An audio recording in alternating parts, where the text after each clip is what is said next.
तो दोस्तों स्वागत है आपका एक नए वीडियो में। हमने जो है पिछला क्वेश्चन जो है प्रश्न वाले जो है 8.2 क्वेश्चन नंबर दूसरे का तीसरा ऑब्जेक्टिव हल किया था। तो एक ये शानदार वीडियो में आप सभी का स्वागत है दोस्तों। और यहाँ पे जो प्रश्न है वो बहुत ही रोचक और बहुत ही शानदार प्रश्न है। इसको जो है हम सोल्व करेंगे और उसके जो है जो उत्तर आएगा वही हमारा जो है यहाँ पे ऑब्जेक्टिव हम सिलेक्ट करेंगे। तो चलिए शुरू करते हैं शानदार प्रश्न को। तो यहाँ पे दिया गया है हल लिख लेते हैं 2 tan 30 डिग्री और 1 माइनस tan स्क्वायर 30 डिग्री। तो हम जो है इसको एक पहली विधि से हल करेंगे, यानी कि आपको मुश्किल से 2 या 5 सेकंड में आपको जो है यहाँ पे उत्तर मिल जाएगा। और दूसरी जो है थोड़ी लेंदी रहेगी, लेकिन उसमें जो है आपका माइंड क्लियर हो जाएगा कैसे वर्क करता है क्वेश्चन और उसके जो है फॉर्मूले कैसे वर्क करते हैं। उसकी विधि में आप पूरा, अगर आपको बड़ा क्वेश्चन और अगर ऑब्जेक्टिव में नहीं आता है तो वैसे आपको सोल्व करना है। अगर ऑब्जेक्टिव में आता है तो इसका सिंपल सा जो है क्वेश्चन है। तो मैं यहाँ पे लिख लेता हूँ, चूँकि हमको पता है tan 2 थीटा बराबर होता है 2 tan थीटा बटे 1 माइनस tan स्क्वायर थीटा। तो ये जो है फॉर्मूला होता है। अगर ये फॉर्मूला आप इस क्वेश्चन में लगाओगे तो मुश्किल से 2 या 5 सेकंड में आपका जो है उत्तर निकल के आ जाएगा। तो यहाँ पे देखिए ये इससे मैच हो रहा है 2 tan थीटा, यानी कि थीटा हमारे पास कितना है 30 डिग्री है। तो थीटा इक्वल टू हमारे पास हो गया 30 डिग्री। तो हम क्या करेंगे यहाँ पे 2 tan 30 degree 1 minus tan square 30 degree की जगह हम लिख लेंगे यहाँ पे tan 2 और tan 2 थीटा लिख लेंगे। चूंकि हमारे पास थीटा 30 डिग्री है तो हम यहाँ पे 30 डिग्री लिख लेंगे। तो हमारे पास जो फाइनल आंसर निकल के आ जाएगा, ये निकल के आ गया 2 3 6 यानी कि 60 डिग्री। तो ये बहुत ही आसान है, 60 डिग्री आंसर आपका निकल गया tan 60। ये आपका ऑब्जेक्टिव आपको टिक करना है। ये तो हो गया एक जो है फाइनल जो है सूत्र में रखते ही आपका जो है मान निकल के आ जाएगा। पिछले वीडियो भी मैंने ऐसे ही बताया है। एक जो है विधि मैंने एक ऑब्जेक्टिव में 2 से 3 विधियों के द्वारा जो है क्वेश्चन हल करके बताया है। अब जो है इसको हम सोल्व कर लेते हैं जो है मान सारणी का मान रख के।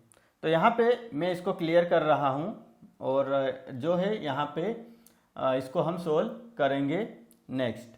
तो यहाँ पे मैं इसको मिटा रहा हूँ और जो है नेक्स्ट हल करेंगे हम दूसरी विधि। तो यहाँ पे मान रख लेते हैं हम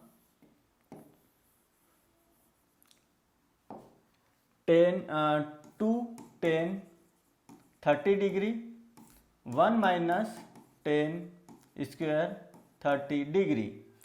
तो अब जो है यहाँ पे हम मान लिख लेंगे, चूंकि tan 30 डिग्री का मान रहता है 1/3। ये मान होता है। तो हम मान रख देंगे इस पूरे प्रश्न में। तो समीकरण में मान रखने पर, तो चलिए समीकरण में मान रख देते हैं। तो यहाँ पे हो जाएगा अब 2 1/√3 बटे 1 माइनस 1/3 कोष्टक का वर्ग। तो यहाँ पे अब जो है 2 का अंदर गुणा हो जाएगा, तो यहाँ पे हो जाएगा 2/3 बराबर की सिद्ध में बट्टा और 1 माइनस 1/3। तो 1/3 की जगह क्या हो जाएगा, यहाँ पे 3 2 बार लिखेंगे हम इसको। मैं आपको बता देता हूँ, ऐसा लिखेंगे 1/3 गुणित 1/3 बराबर हो जाएगा 1/3 का वर्ग से करनी कट गया। तो फाइनल जो आएगा वो 1/3 ही आएगा। तो हम यहाँ पे लिख लेंगे 1/3। अब जो है इसको सोल्व करेंगे हम। तो हमारे पास जो चल रहा है ऊपर वैसा का वैसा लिख लेंगे 2/3 बराबर की सिद्ध में बट्टा। अब ये 3 इसमें हम गुणा कर देंगे यहाँ पे इसका 3 का 1 में, तो 3 एकम 3 माइनस का 1, या फिर आप एलसीएम भी ले सकते हो, ये ट्रिक है एक, इसमें गुणा करना है और जो बट्टे में जो बचता है वो लिख लेते हैं 3। अब जो है यहाँ पे ऊपर बचेगा 2 बट्टे करनी 3, वैसा का वैसा बराबर की सीध में पूरा बट्टा, 3 में से 1 गया तो 2 बट्टा 3। अब हम इसको उलट देंगे तो ये हो जाएगा 2 बट्टे करनी 3 गुणित जो 3 है वो ऊपर चला जाएगा और जो 2 है वो नीचे आ जाएगा, तो 2 से 2 कट गया, बचा हमारे पास 3 बट्टे करनी 3। अब जो है 3 की जगह हम क्या लिख सकते हैं, 3 की जगह हम करनी 3 गुणित करनी 3 लिख सकते हैं। क्यों? क्योंकि अगर करनी 3 में करनी 3 का गुणा होगा तो करनी 3 कोष्टक का होल स्क्वायर, वर्ग से करनी कट गया तो 3 आ जाएगा, यानी कि 3 की जगह हम जो है करनी 3 और करनी 3 लिख सकते हैं। तो हम लिख देते हैं 3 की जगह करनी 3 गुणा करनी 3 बट्टे क्या बच रहा है करनी 3, तो ये करनी 3 से करनी 3 कैंसिल हो गया, तो हमारे पास क्या बच रहा है फाइनली हमारे पास जो बच रहा है वो बचता है बराबर में करनी 3।